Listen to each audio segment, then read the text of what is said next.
بسم اللہ الرحمن الرحیم۔ پیارے دوستو، حضرت محمد مصطفیٰ صلی اللہ تعالی علیہ وآلہ وسلم کی پیاری زوجہ محترمہ خلیفہ الاول حضرت ابوبکر صدیق رضی اللہ تعالیٰ عنہ کی صاحبزادی حضرت عائشہ صدیقہ رضی اللہ تعالیٰ عنہ کی وفات کا واقعہ سن کر آپ کی بھی آنکھیں نم ہو جائیں گی، لہٰذا اس درد بھرے واقعے کو سننے کے لیے ویڈیو کو آخر تک ضرور دیکھیے کہ آپ صلی اللہ علیہ وآلہ وسلم کی وصال کے بعد ایک دن آپ کی پیاری لخت جگر حضرت بی بی فاطمہ، جو کہ آپ صلی اللہ علیہ وآلہ وسلم کی پیاری صاحبزادی تھی، اجوار رسول میں ایک کے ہاں تشریف لے گئیں۔ ازواج رسول میں سے یعنی آپ کی زوجاؤں میں سے ایک کے ہاں تشریف لے گئے۔ آپ کچھ دیر وہاں رکی تو دونوں خواتین کے درمیان آپ سے صلی اللہ علیہ وآلہ وسلم کا ذکر چھڑ گیا۔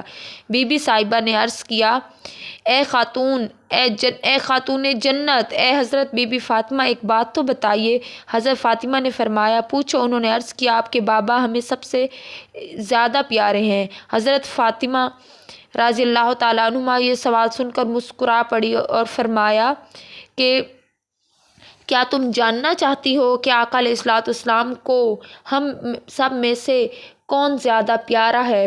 تو حضرت بی بی عائشہ نے فرمایا کہ جی ہاں۔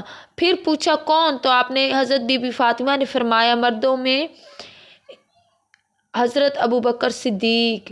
سیدہ فاطمہ رضی اللہ تعالیٰ عنہما نے فرمایا، یعنی ان کے والد حضرت ابوبکر صدیق۔ یہ بات جب انہوں نے بیان فرمائی، کیونکہ وہ جانتی تھی کہ آپ صلی اللہ علیہ وآلہ وسلم حضرت عائشہ سے بے انتہا محبت فرماتے تھے، اور اس بات کا علم تمام صحابہ کرام کو بھی تھا۔ یہی نہیں بلکہ خود نبی کریم نے اپنی پیاری بیٹی حضرت فاطمہ کو بھی سیدہ عائشہ سے محبت کی تلقین فرمائی تھی۔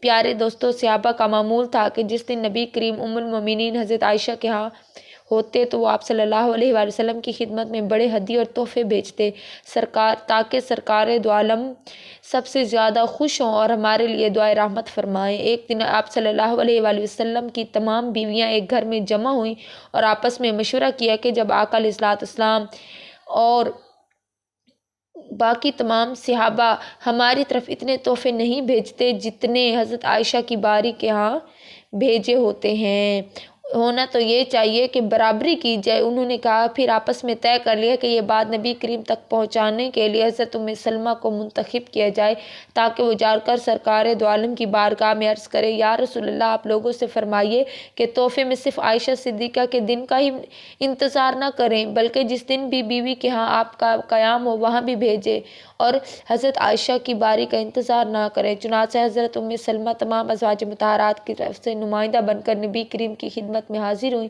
اور معاملہ بیان کر دیا۔ پیارے دوستو، جب نبی کریم کی خدمت میں یہ بات پیش کی گئی تو آپ نے درخواست سنی اور جلال میں آگے پھر فرمایا، اے ام سلمہ، مجھے عائشہ کے خلاف بات کر کے تکلیف نہ دیا کرو۔ تمہیں پتہ نہیں کہ عائشہ کی کیا شان ہے؟ جب میں عائشہ کے ساتھ ہوتا ہوں تو اللہ تعالیٰ مجھ پر وحی نازل فرما دیتا ہے، حالانکہ میری اور بھی بیویاں ہیں، مگر کسی اور زوجہ کے بستر پر مجھ پر کبھی وحی نازل نہیں ہوئی۔ حضرت ام سلمہ نے یہ جواب سنا اور بنا کوئی بات کیے خاموشی سے واپس لوٹ آئیں۔ جب ازواج مطہرات نے پوچھا، اے ام سلمہ، بتائیے کیا ہوا؟ تو انہوں نے کہا، یا رسول اللہ صلی اللہ علیہ وآلہ وسلم نے میری بات سنی اور یہی جواب ارشاد فرمایا۔ اب ازواج مطہرات نے یوں کیا کہ ایسی شخصیت کو منتخب کیا جائے کہ جو آپ صلی اللہ علیہ وآلہ وسلم کے پاس پہنچے، جس کی بات سن کر پیارے آقا اسے ٹالنا پسند نہ کرے۔ پھر انہوں نے حضرت سیدہ فاطمہ کا انتخاب کیا اور انہیں بلوایا۔ جب سیدہ فاطمہ تشریف لائیں تو تمام ازواج مطہرات نے انہیں تفصیل سے معاملہ بتایا اور عرض کیا، بیٹی، آپ اپنے بابا کی بارگاہ میں جائیں اور ہماری طرف سے یہ درخواست پیش کریں۔ ہمیں امید ہے کہ حضور نبی کریم آپ کی بات نہیں ٹالیں گے اور ہمارا کام بن جائے گا۔ یہ سب سن کر سیدہ فاطمہ نے انکار نہ کیا اور اپنے پیارے بابا جان کی خدمت میں حاضر ہونے کے لیے تیار ہو گئیں۔ سیدہ فاطمہ کو بتایا گیا کہ آپ کے پیارے بابا جان اس وقت حضرت عائشہ کے ہاں تشریف فرما ہیں۔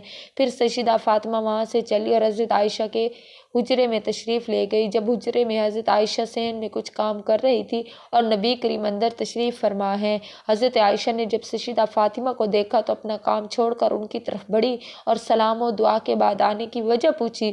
سیدہ فاطمہ نے فرمایا، میں بابا جان سے ملنے آئی ہوں۔ حضرت عائشہ نے کہا، میں دیکھتی ہوں کہ آپ کے بابا جان کہیں سو تو نہیں گئے؟ دیکھا کہ سرکار دو عالم جاگ رہے تھے۔ انہوں نے عرض کیا آقا آپ کی پیاری بیٹی فاطمہ آئی ہیں۔ پیارے آقا نے فرمایا انہیں اندر بھیج دو۔ سیدہ فاطمہ اندر داخل ہوئی تو نبی کریم نے بڑی شفقت سے انہیں اپنے پاس بٹھایا اور پوچھا بیٹی کیسے آنا ہوا؟ انہوں نے عرض کیا بابا جان میں آپ کے ازواج کی طرف سے ایک درخواست لے کر آئی ہوں۔ پیارے آقا نے دریافت فرمایا کیا درخواست ہے؟ تو سیدہ فاطمہ نے عرض کیا بابا جان جب آپ ام المومنین حضرت عائشہ صدیقہ کے پاس تشریف فرما ہوتے ہیں تو صحابہ کرام بڑے تحفے اور ہدیے بھیجتے ہیں، لیکن جب آپ کسی اور دوسری زوجہ کے پاس ہوتے ہیں تو بہت کم تحفے اور ہدیے بھیجے جاتے ہیں۔ آپ صحابہ کرام کو حکم دے کہ ایسی تفریق نہ کریں بلکہ آپ جہاں بھی ہوں وہاں تحفے بھیجیں۔ سیدہ عائشہ یہ ساری گفتگو سن رہی تھی مگر خاموش تھی۔ سن کر پیارے آقا نے ارشاد فرمایا اے میری پیاری بیٹی جس سے میں محبت کرتا ہوں کیا تو اس سے محبت نہیں رکھتی؟ سیدہ فاطمہ نے فرمایا بالکل بابا جان میں اس سے محبت کرتی ہوں۔ پھر حضرت عائشہ صدیقہ سے پیارے آقا نے فرمایا بیٹی پھر عائشہ سے پیار کیا کرو، عائشہ سے محبت کیا کرو کیونکہ میں عائشہ سے پیار کرتا ہوں۔ سیدہ فاطمہ رضی اللہ تعالیٰ عنہا نے یہ ارشاد سنا تو واپس لوٹ کر تمام بات بیان کر دی۔ اپنی پیاری بیٹی حضرت فاطمہ کو ام المومنین سیدہ عائشہ سے محبت کی تلقین خود نبی رحمت حضرت محمد مصطفیٰ نے فرمائی تھی۔ پیارے دوستوں سیدہ عائشہ فرماتی ہیں کہ ایک مرتبہ نبی کریم اور میرے درمیان کچھ بات ہو گئی تھی تو نبی کریم نے فرمایا تم ہمارے درمیان کسے حاکم بناؤ گی؟ تو حضرت عائشہ صدیقہ فرماتی ہیں کہ میں نے عرض کیا عمر رضی اللہ تعالیٰ عنہ کو کیونکہ وہ سخت مزاج کے آدمی ہیں۔ تو آپ صلی اللہ علیہ وآلہ وسلم نے فرمایا تو آپ ٹھیک ہے وہ فیصلہ کریں۔ سیدہ عائشہ فرماتی ہے میں نے عرض کیا ہاں ابو بکر صدیق ٹھیک ہے۔ سیدہ عائشہ بیان کرتی ہے میں نے نبی کریم سے کہہ دیا کہ آپ اللہ سے ڈرے اور صاف حق بات کہیں۔ حضرت ابو بکر صدیق نے سنا تو میری ناک پر ہاتھ مارا جس سے میری ناک لہولہان ہو گئے۔ فرمایا تو نبی کریم کے بارے میں ایسے کہتی ہے کہ حق بات کہیں، اللہ سے ڈرے، کیا اللہ کے نبی جو فرما رہے ہیں وہ حق نہیں؟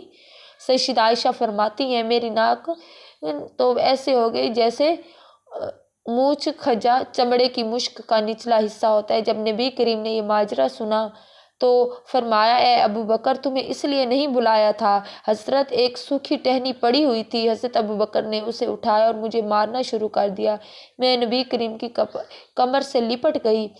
تبھی حضرت ابو بکر صدیق کو فرمایا جو اب تم نے مارا ہے تو ہم نے تمہیں اس کے لیے نہیں بلایا تھا۔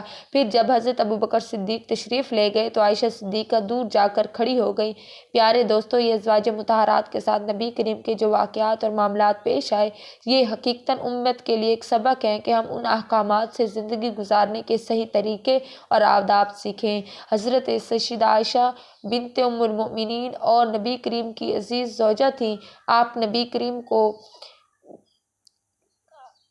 کریم کو ام المومنین کے خلاف یاد کیا جاتا ہے۔ پیارے آقا کے بعد دور خلفائے راشدین میں آپ کی شخصیت بہت نمایاں نظر آتی ہے۔ آپ صلی اللہ علیہ وآلہ وسلم کے وصال کے بعد 1447 سال یعنی کہ آپ 48 سال تک حیات رہیں اور یہ تمام عرصہ وہ تھا جب ابتدائی مسلم فتوحات پر مسلم بجا آور ہوئے، مختلف ممالک اسلامی حکومت میں داخل ہوئے، علم سب سے زیادہ احادیث آپ ہی سے روایت کی گئی۔ آپ دور نبوی اور دور خلفائے راشدین کی اہم شاہدہ محققیوں گواہ تھیں اور خلافت امیہ کے ابتدائی 16-17 سال بھی آپ نے دیکھے۔ سن ء میں مدینہ منورہ میں آپ کا انتقال ہوا۔ آپ کے مناتم گڑ اور فضائل شیخ بہت زیادہ ہیں جن سے آپ کی عظمت و شان اور اسلامی خواتین پر آپ کی برتری نمایاں ہوتی ہے۔ آپ رضی اللہ تعالیٰ عنہما رسول اللہ کی وفات کے بعد 54 سال حیات رہے۔ حضرت امیر معاویہ کی خلافت کے آخری سالوں میں جب آپ کی عمر 67 سال تھی تو شوال 58 ہجری جولائی 678 ء میں آپ بیمار پڑ گئی۔ کوئی حال پوچھتا تو فرماتی اچھی ہوں مگر جب وفات کا وقت قریب آیا تو فرمانے لگی کاش میں پیدا ہی نہ ہوئی ہوتی، کاش میں ایک درخت ہوتی جو اللہ کی تسبیح کرتا اور اپنی ذمہ داریوں سے آزاد ہوتا، کاش میں مٹی کا ایک ڈھیلا ہوتی، کاش مجھے اللہ پیدا ہی نہ کرتا، کاش میں کوئی زمین کی گھاس ہوتی جسے کوئی توجہ نہ دیتا۔ عیسیٰ بن دینار کہتے ہیں میں نے ابو جعفر سے پوچھا تو انہوں نے جواب دیا ام المومنین ان دعاؤں سے توبہ کا وسیلہ اختیار کر رہی ہیں، یہ تمنائیں ان کے قصر نفسی سوئم کو سمجھنا کی علامت ہے، حالانکہ وہ اجل سے ام المومنین کے خطاب سے سرفراز تھیں۔ آپ کے بارے میں کہا جاتا ہے کہ جب آپ بیمار ہوئیں، بروقت وفات عائشہ صدیقہ نے وصیت فرمائی، میں نے رسول اللہ کے بعد کچھ نئی باتیں اختیار کر لی تھی، اس لیے مجھے نبی کریم کی ازواج چکوال جو کہ موجود تھیں تو ان کے معاملے سے الگ کیا جائے۔ ام المومنین ابن عباس آپ کے ایک نیک اور سچے بیٹے ہیں، اگر تم چاہو تو انہیں بلا لو۔ آخرکار انہیں بلایا گیا، ابن عباس آتے ہیں، سلام کیا اور بیٹھ گئے۔ پھر انہوں نے کہا بشارت ہو۔ آپ نے پوچھا کس چیز کی؟ انہوں نے جواب دیا اس فضیلت کی جو اللہ نے آپ کو عطا کیا، آپ جلدی اپنے پیارے محبوب اور دیگر احباب سے ملنے جا رہے ہیں، بس اب صرف جسم سے روح نکلنے کی دیری ہے۔ پھر فرمایا آپ رسول اللہ کی بے حد لاڈلی پاکیزہ چیزوں سے محبت کیا کرتے تھے۔ یاد کیجئے جب ایک دن آپ کا ہار کھو گیا تھا تو اسے ڈھونڈنے کے لیے نبی کریم اور صحابہ وہیں ٹھہر گئے تھے، لوگوں کے پاس پانی نہیں تھا تو اللہ نے اسی موقع پر تیمم کی آیت نازل فرما دی۔ یہ سہولت مسلمانوں کو آپ کی وجہ سے ملی۔ پھر اللہ نے آپ کی پاک دامنی کا اعلان ساتویں آسمان سے کیا، جسے روح الامین حضرت جبرائیل علیہ السلام لے کر آئے۔ اب مسجد ایسی نہیں جہاں آپ کی بریت نردوت شاہ کی آیات صبح و شام تلاوت نہ کی جاتی ہوں۔ فرمایا ابن عباس یہ تعریفیں چھوڑو، اس ذات کی قسم جس کے ہاتھ میں میری جان ہے، میری تو تمنا ہے کہ میں بالکل گمنام ہوتی اور کوئی مجھے یاد بھی نہ کرتا۔ آپ کی بیماری میں آپ کا احوال پوچھنے آئے تو بولے ام المومنین کیسی طبیعت ہے، میرے ماں باپ آپ پر قربان ہو۔ تو آپ نے فرمایا اللہ کی قسم یہ موت ہے۔ عبید ابن طابیر فرماتے ہیں کہ آپ نے وصیت فرمائی میرے جنازے کے پیچھے آگے کوئی سرخ مخملی چادر نہ بچھانا، اپنے غلام ذکوان کو آزاد کرنے کی بھی وصیت کی۔ ام المومنین حضرت عائشہ کا انتقال منگل 17 رمضان کی رات کو ہوا۔ مدینہ منورہ میں آپ کی وفات کی خبر جنگل کی آگ کی طرح پھیل گئی، سارے مدینہ اپنے گھروں سے نکل آئے۔ آپ کے جنازے میں اتنی بھیڑ ہوئی کہ لوگوں کا کہنا تھا اتنے لوگ ہم نے کبھی نہ دیکھے۔ حضرت ابو ہریرہ نے آپ کی نماز جنازہ پڑھائی۔